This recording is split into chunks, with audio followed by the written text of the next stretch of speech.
Hello and welcome back to Veracity's Tips and Tricks series. In today's video, we'll be discussing on how to create a dynamic query parameter in Power BI and its advantages. So this is the monthly sales report which is showing data from all the regions. So now let's say a sales manager from Asia opens a report and he would want to see sales details only from Asia. So now let's look at the steps to build a Power BI report using query parameter. Power BI desktop, I will right click on sales data and I will select edit query. I will right click on region column name and I will select add as new query. Again, I will right click on the list table and I will remove the duplicates values. I will select the sales data, click on manage parameter and I will try to create a new parameter. I will define a name as select region. In suggested value drop-down list, we'll select query. The query drop-down list will select region and in current value, I will type Asia. I click on OK.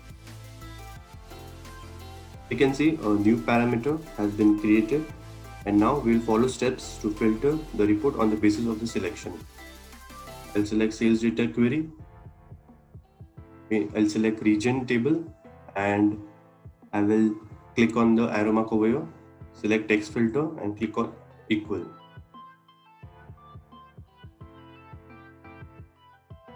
I'll click over here and I will select parameter. In the selected value, I'll select region and click OK. Now I will click on the close and apply button over here. Now we'll save the report into .pbit format.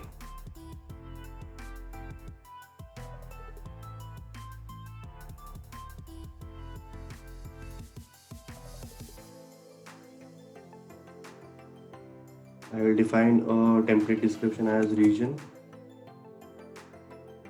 wise data. OK.